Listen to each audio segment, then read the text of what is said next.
Good morning, dear students.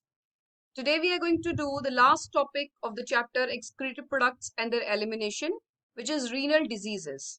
So today we'll be talking about the different disorders which occur in the kidney or the excretory system. Now the common diseases in the renal or the kidneys are acute renal failure. So when the kidneys are not functioning properly, as you know, the main function of kidneys is to filter the toxins out of the blood. So if they are not doing their purpose, if they're not able to maintain the osmotic balance, if they're not able to do the filtration of the blood and remove urea out of the body, that's called as acute renal failure. Chronic kidney diseases, now which are due to the decline in the renal function. Next is hematuria. Hematuria is the blood loss in the urine. There is another proteinuria. Proteinuria is the loss of protein, especially albumin. And when the albumin is removed out of the body through urine, it is called as albuminaria. Now, this albuminaria is a condition of having a high amount of protein in the urine, which is basically because of the damage within the kidneys.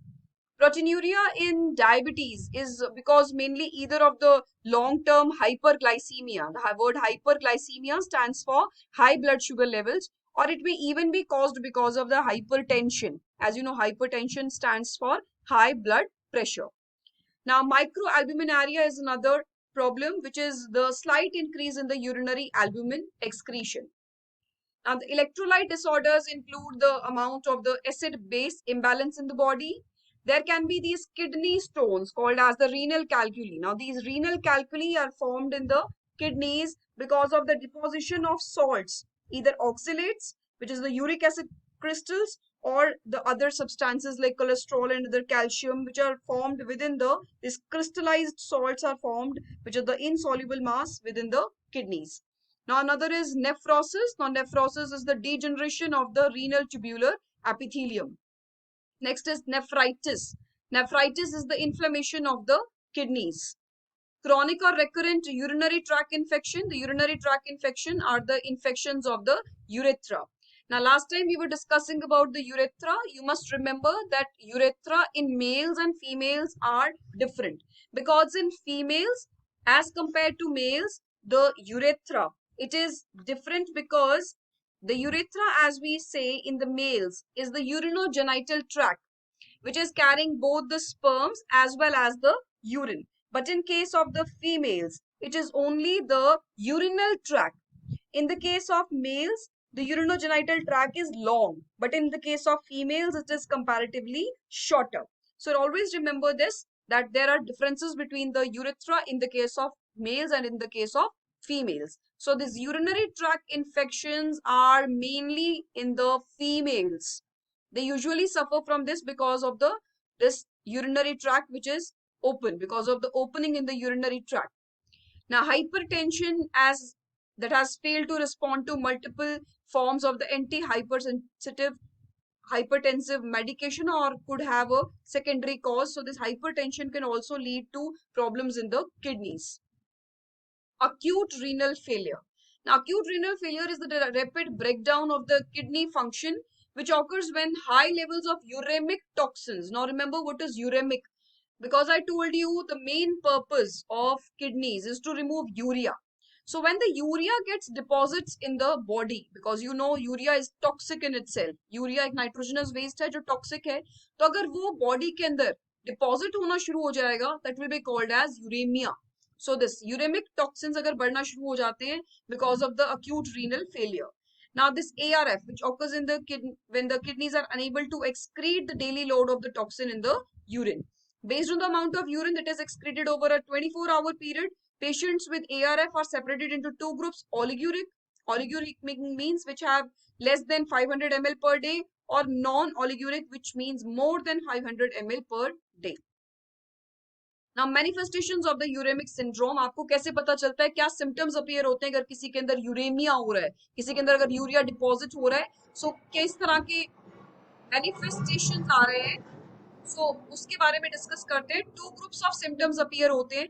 पहले जो symptoms हैं उनमें हम कहते हैं कि excretory function का जो रेगुलेशन है, ये जो एक्सक्रीटरी फंक्शन है वो कहीं ना कहीं चेंज हो जाता है. मतलब फ्लूइड का वॉल्यूम बॉडी के अंदर चेंज हो जाएगा, या इलेक्ट्रोलाइट जो है एबनॉर्मल डिपॉजिट होना स्टार्ट हो जाएंगे, या एसिड बेस जो है इम्बैलेंस हो जाएगा, या नाइट्रोजनस वेस्ट का एक्यूमुलेशन हो जाएगा, और even it can lead to anaemia. The second group of symptoms include the cardiovascular or the gastrointestinal or even the hematologic and other systems are affected because of uremia.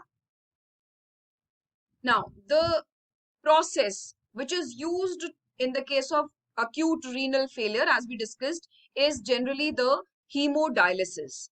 Now, hemodialysis is the process which is used for the removal of the nitrogenous and the toxic products of the metabolism from the body by the means of a hemodialyzer system.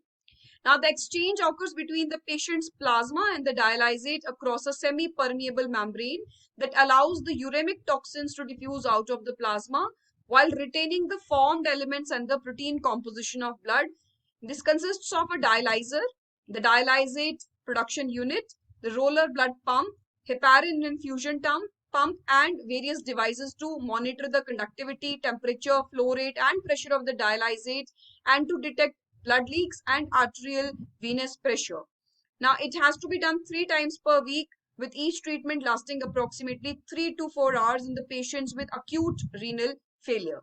So here you can see now the blood is pumped from the patient's body to this chamber, dialyzing chamber, where it has to pass through the dialyzing fluid, which has the composition same as the plasma, except for it does not contain any of the this urea or the nitrogenous waste. And then this fluid, when it passes through the semi-permeable membranes and the waste is removed, the temperature has to be monitored, and then the blood again is transferred to the body of the patient. Now, it also involves antiheparin. Now, antiheparin is added to the veins. Now, why is this antiheparin added? Now, this is added because, as you know, when the blood comes in contact with the air, it may cause clotting. So, to remove that clots, when the blood is pumped back into the body, the antiheparin is also added. Now, the hemodialysis, here they have shown inside the dialyzer, a chamber has been shown where the blood is being passed, and this is the dialysate. Because blood contains waste, but the dialysate, the dialysing fluid does not contain the waste. So simply by diffusion, the waste will move into the dialysing fluid. And the fresh dialysate will again be added from this into this dialysing chamber. That's all for today. Thank you, dear students.